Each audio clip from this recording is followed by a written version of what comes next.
Chapter 23. A splendid midsummer shone over England. Skies so pure, suns so radiant as were then seen in long succession, seldom favor even singly our wave-girt land. It was as if a band of Italian days had come from the south, like a flock of glorious passenger birds, and lighted to rest them on the cliffs of Albion. The hay was all got in. The fields round Thornfield were green and shorn, the roads white and baked. The trees were in their dark prime, hedge and wood full-leaved and deeply tinted, contrasted well with the sunny hue of the cleared meadows between. On Midsummer Eve, Adele, weary with gathering wild strawberries in Hay Lane half the day, had gone to bed with the sun. I watched her drop asleep, and when I left her, I sought the garden. It was now the sweetest hour of the 24. Day its fervid fires had wasted, and dew fell cool on panting plain and scorched summit. Where the sun had gone down in a simple state, pure of the pomp of clouds, spread a solemn purple, burning with the light of red jewel and furnace flame at one point, on one hill peak, and extending high and wide, soft and stiller softer, over half heaven. The east had its own charm of fine, deep blue, and its own modest gem, a casino and solitary star. Soon it would boast the moon, but she was yet beneath the horizon. I walked a while on the pavement, but a subtle, well-known scent, that of a cigar, stole from some window. I saw the library casement open a handbreadth. I knew I might be watched thence, so I went apart into the orchard. No nook in the grounds more sheltered and more Eden-like. It was full of trees. It bloomed with flowers. A very high wall shut it out from the court on one side. On the other, a beech avenue screened it from the lawn. At the bottom was a sunk fence, its sole separation from lonely fields. A winding walk, bordered with laurels and terminating in a giant horse chestnut, circled at the base by a seat, led down to the fence. Here one could wander unseen. While such honeydew fell, such silence reigned, such gloaming gathered, I felt as if I could haunt such shade forever. But in treading the flower and fruit parentes at the upper part of the enclosure, enticed there by the light and now rising moon cast on by more open quarter, my step is stayed. Not by sound, not by sight, but once more by a warning fragrance. Sweetbriar and southern wood, jasmine, pink, and rose have long been yielding their evening sacrifice of incense. This new scent is neither of shrub nor flower. It is, I know it well, it is Mr. Rochester's cigar. I look round and I listen. I see trees laden with ripening fruit. I hear a nightingale warbling in a wood half a mile off. No moving form is visible, no coming step audible, but that perfume increases. I must flee. I must make for the wicket leading to the shrubbery. And I see Mr. Rochester entering. I step aside into the ivy recess. He will not stay long. He will soon return whence he came. And if I sit still, he will never see me. But no. Eventide is as pleasant to him as it is to me, and to this antique garden as attractive. And he strolls on, now lifting the gooseberry tree branches to look at the fruit, large as plums with which they are laden. Now taking a ripe cherry from the wall, now stooping towards a knot of flowers, either to inhale their fragrance or to admire the dew beads on their petals. A great moth goes humming by me, It alights on a plant as Mr. Rochester's foot. He sees it and bends to examine it. Now he has his back towards me, thought I. And he is occupied too. Perhaps if I walk softly, I can slip away unnoticed. I trod on an edging of tuft, that the crackle of the pebbly gravel might not betray me. He was standing among the beds at a yard or two distance from where I had to pass, the moth apparently engaging him. I shall get by very well, I meditated. As I crossed his shadow, thrown long over the garden by the moon, not yet risen high, he said quietly, without turning, "Jane, come look at this fine fellow." I had made no noise. Had he not eyes behind him? Could his shadow feel? I started at first, and then I approached him. "Look at his wings," said he. "He reminds me rather of a West Indian insect. One does not often see so large and gay a night rover in England. There, he has flown." The moth roamed away. I was sheepishly retreating also, but Mr. Rochester followed me, and when we reached the wicket, he said, "Turn back.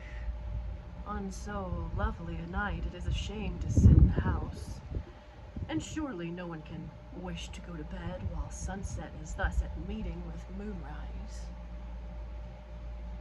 It is one of my faults, that though my tongue is sometimes prompt enough at an answer, there are times when it sadly fails me in framing an excuse. And perhaps the lapse occurs at some crisis, when a facile word or plausible pretext is specifically wanted to get me out of painful embarrassment. I did not like to walk at this hour alone with Mr. Rochester in the shadowy orchard, but I could not find a reason to allege for leaving him. I followed with lagging step, and thoughts busily bent on discovering a means of extrication. But he himself looked so composed and grave also, I became ashamed of feeling any confusion.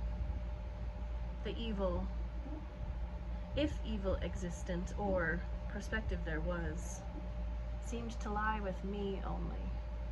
His mind was unconscious and quiet. "Jane," he recommended, as we entered the laurel walk and slowly strayed down in the direction of the sunk fence and the horse chestnut. "Thornfield is a pleasant place in summer, is it not?"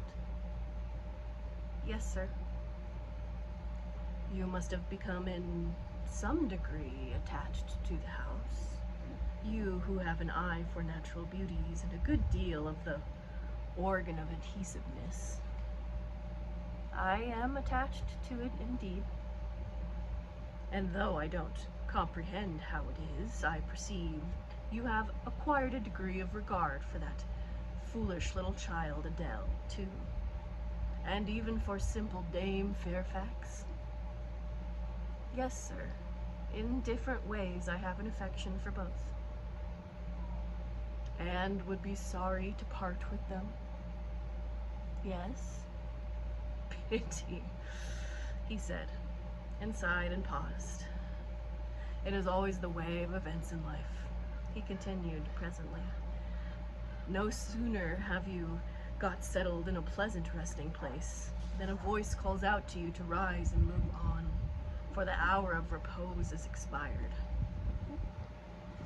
"Must I move on, sir?" I asked.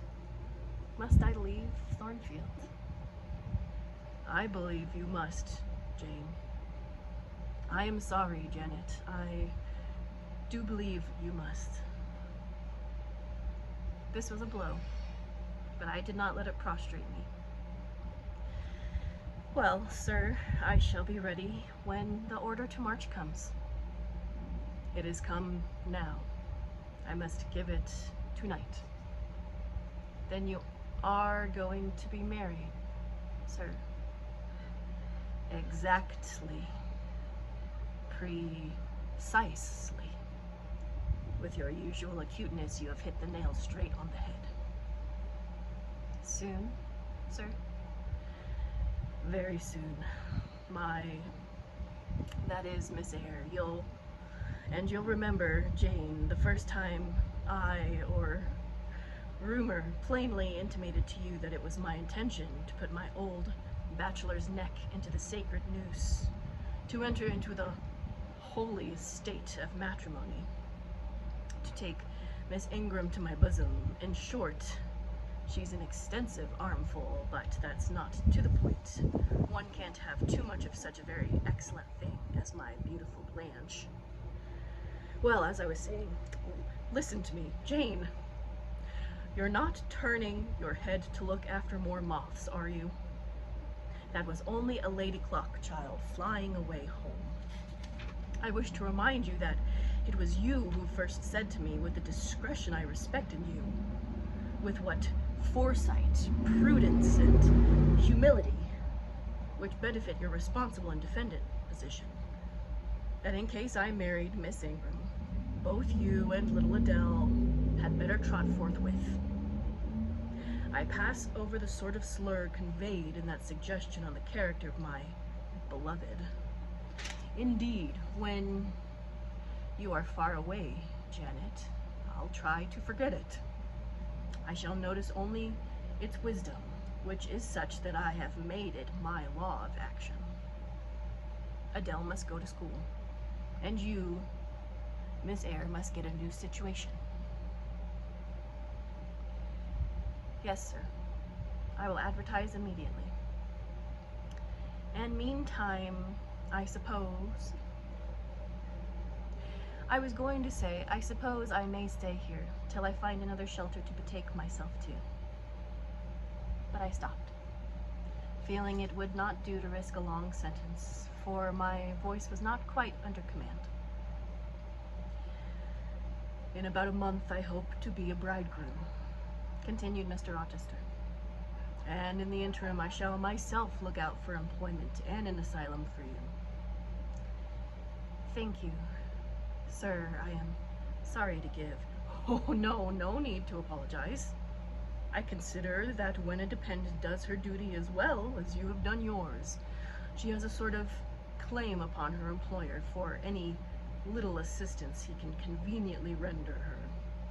Indeed, I have already, through my future mother-in-law, heard of a place that I think will suit.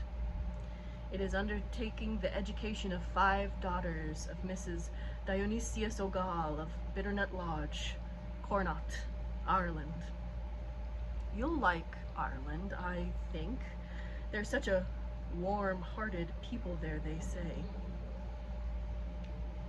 It's a long ways off, sir. No matter. A girl of your sense will not object to the voyage or the distance. Not the voyage, but the distance.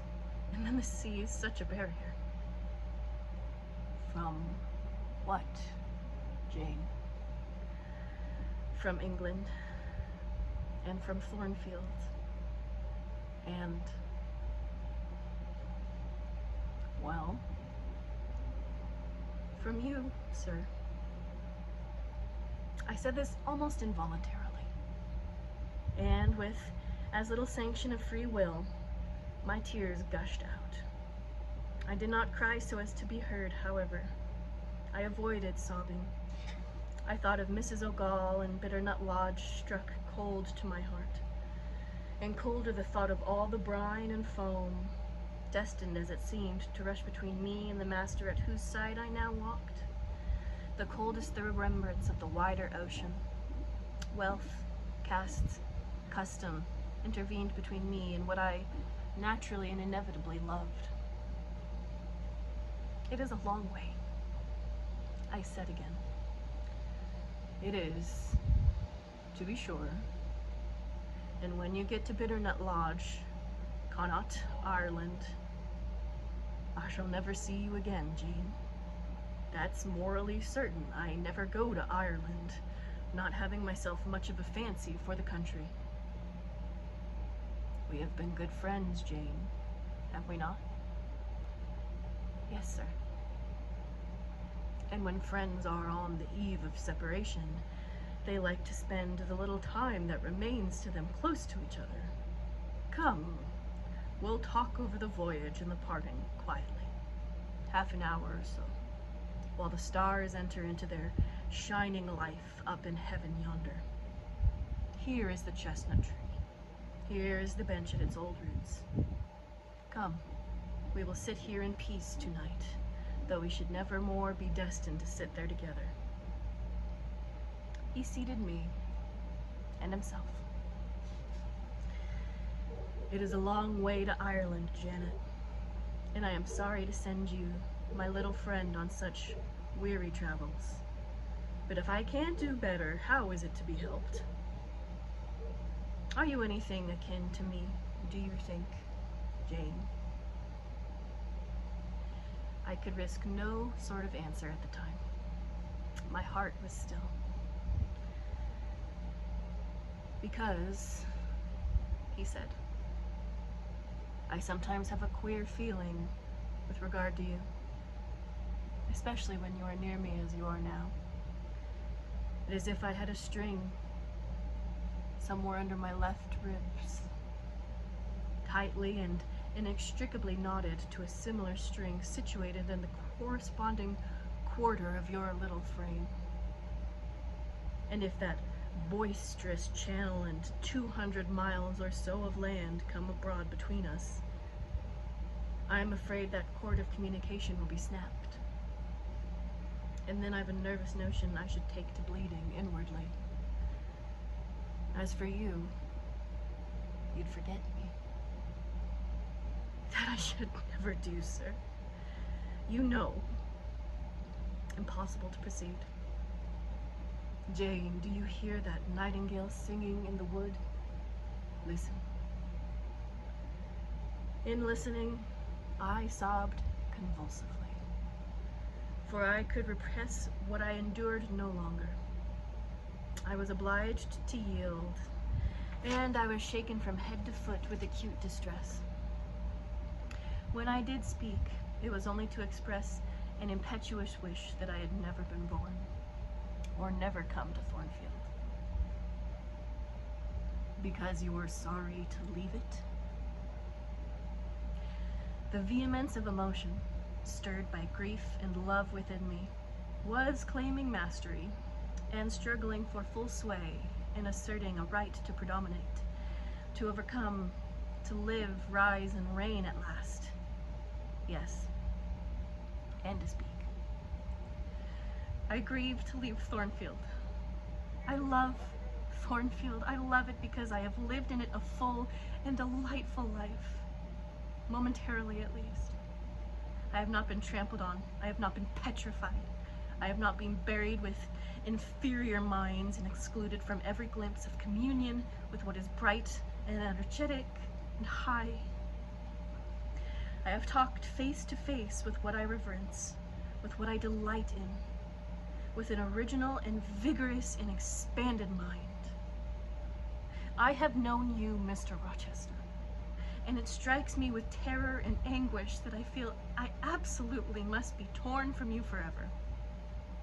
I see the necessity of the departure, and it is like looking on the necessity of death. Where do you see the necessity? He asked suddenly. Where? You, sir, have placed it before me. In what shape? In the shape of Miss Ingram, a noble and beautiful woman, your bride. My bride. What bride? I have no bride. But you will have. Yes, I will. I will. He set his teeth. Then I must go. You have said it yourself. No, you must stay. I swear it, and the oath shall be kept. I tell you, I must go, I retorted, roused to something like passion. Do you think I can stay and become nothing to you? Do you think that I am a machine without feeling? A automaton, and can bear to have my morsel of bread snatched from my lips and my drop of living water dashed from my cup. Do you think, because I am poor, obscure, plain, and little, that I am soulless and heartless? You think wrong. I have as much soul as you, and full as much heart. And if God had gifted me with some beauty and much wealth, I would have made it as hard for you to leave me as it is now for me to leave you. I am not talking to you now through the medium of custom, conventionalities, nor even of mortal flesh. It is my spirit that addresses your spirit, just as if both had passed through the grave and we stood at God's feet equal as we are. As we are, repeated Mr. Rochester. So, he added, enclosing me in his arms, gathering me to his breast, pressing his lips on my lips. So, Jane. Yes, so, sir, I rejoined, and yet not so, for you are a married man, or as good as a married man, and wed to one inferior to you, to one with whom you have no sympathy, whom I do not believe you truly love. For I have seen and heard you sneer at her. I would scorn such a union. Therefore, I am better than you. Let me go. Where, Jane? To Ireland? Yes, to Ireland. I have spoken my mind and can go anywhere now. Jane, be still. Don't struggle so, like a wild, frantic bird that is rending its own plumage in its desperation. I am no bird, and no net ensnares me. I am a free human being with an independent will, which I now exert to leave you. Another effort set me at liberty, and I stood erect before him. And your will shall decide your destiny, he said. I offer you my hand, my heart, and a share of all of my possessions. You play a farce, which I merely laugh at. I ask you to pass through life at my side, to be my second self and best earthly companion. For that fate you have already made your choice and must abide by it. Jane, be still a few moments. You are overexcited. I will be still too. A waft of wind came sweeping down the laurel walk and trembled through the boughs of the chestnut. It then wandered away, at an indefinite distance. It died. The nightingale's song was then the only voice of the hour. In listening to it, I again wept. Mr. Rochester sat quiet, looking at me gently and seriously. Some time passed before he spoke. He at last said, "Come to my side, Jane, and let us explain and understand one another. I will never again come to your side. I am torn away now and cannot return.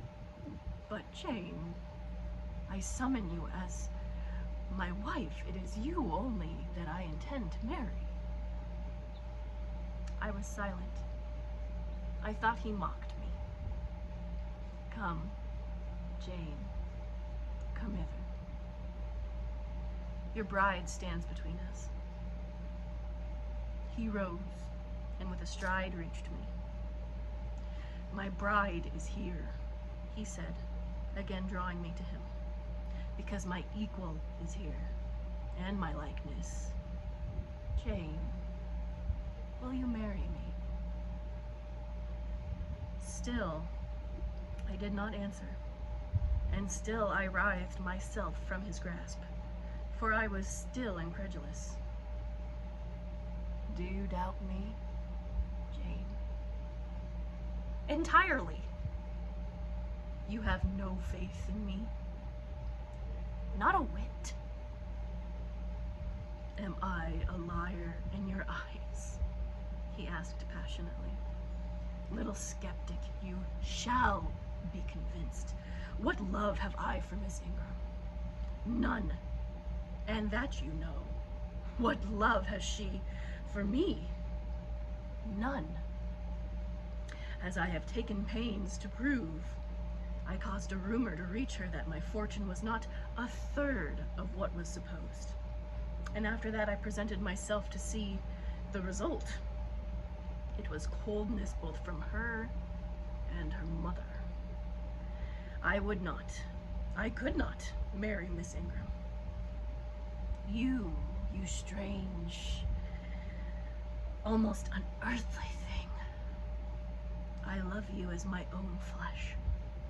You, poor and obscure and small and plain as you are, I entreat to accept me as your husband. What? Me? I ejaculated, beginning in his earnestness, and especially in his incivility to credit his sincerity. Me, who have not a friend in the world but you.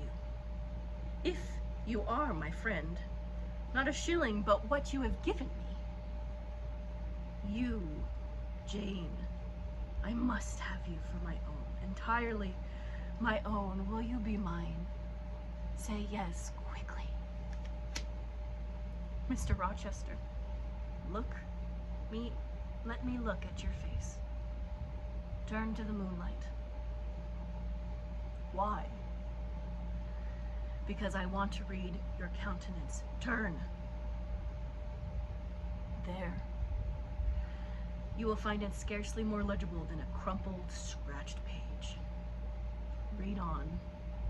Only make haste, for I suffer. His face was very much agitated and very much flushed, and there were strong workings in the features and strange gleams in the eyes. Oh, Jane, you are torturing me, he exclaimed. With that searching and yet faithful and generous look, you torture me. How can I do that? If you are true and your offer real, my only feelings to you must be gratitude and devotion. They cannot torture. Gratitude, he ejaculated, and added wildly, Jane, accept me quickly. Say, Edward, give me your name. Edward, I will marry you. Are you in earnest? Do you truly love me? Do you sincerely wish me to be your wife? I do. And if an oath is necessary to satisfy you, I swear it. Then, sir, I will marry you. Oh, my little wife, dear Edward. Come to me entirely now, said he, and added, in his deepest tone, speaking in my ear as his cheek was laid on mine, make my happiness, I will make yours. God pardon me, he subjured ere long, and man meddle not with me. I have her, and I will hold her. There is no one to meddle, sir. I have no kindred to interfere. No, that is the best of it, he said. And if I had loved him less, I should have thought his accent and look of an exalted savage. But, sitting by him, roused from the nightmare of parting, called to the paradise of union, I thought only of the bliss given me to drink in so abundant a flow. Again and again he said, "Are you happy, Jane?" And again I answered, "Yes." After which he murmured, "It will atone, it will atone. Have I not found her friendless and cold and comfortless? Will I not guard and cherish and solace her? Is there not love in my heart and constancy in my resolves? It will expiate at God's tribunal. I know my master sanctions what I do. For the world's judgment I wash my hands thereof. For man's opinion I defy it." But what had befallen that night? The moon was not yet set, and we were all in shadow. I could scarcely see my master's face, near as I was. And what ailed the chestnut tree? It writhed and groaned, while wind roared in the laurel walk and came sweeping over us. "We must go in," said Mr. Rochester.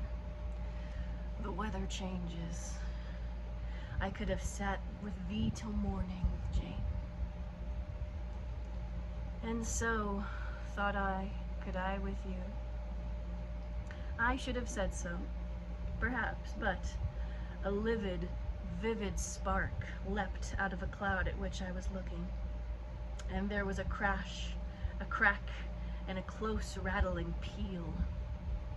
And I thought only of hiding my dazzled eyes against Mr. Rochester's shoulder. The rain rushed down.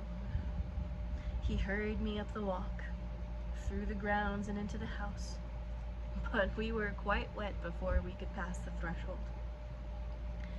He was taking my shawl in the hall and shaking the water out of my loosened hair. When Mrs. Fairfax emerged from her room, I did not observe her at first, nor did Mr. Rochester.